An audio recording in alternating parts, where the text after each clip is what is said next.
அனைவருக்கும் வணக்கம். என் பேர் சுதீக்ஷா. இன்னைக்கு எங்கள் அப்பாவுக்கு பிறந்த நாள், அதனால செடி நட்டுருக்கோம். அப்பா பேர் வந்து கமல். தாயில் சிறந்த கோயிலும் இல்லை, தந்தை சொல்லிக்க மந்திரம் இல்லை, அகத்தியர் வாக்கு. அதுபோல் மாதா பிதா குரு தெய்வம் இவற்றை எல்லாம் அப்பா இரண்டாவதாக வருகிறார் அல்லது பின்னால் மட்டும்தான் வருகிறார்.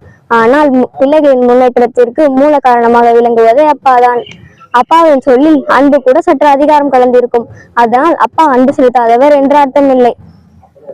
நாம் தவறு செய்து விட்டாலும் அப்பா கோபம் கொள்வார், ஏன் தண்டிக்க கூட செய்வார். இதெல்லாம் பொய் கோபமாகத்தான் இருக்கும். அம்மாவின் அன்பு சாஃப்ட்வேர், மென்மையானது. அப்பாவின் அன்பு ஹார்ட்வேர், கடினமானது. அது இல்லைன்னா கணினியே வேலை செய்யாது. ஒரு குடும்பம் சிறப்பாக இயங்க இயந்திரமாக இருப்பவரே அப்பாதான். அப்பா ஓடுவார், உழைப்பார்.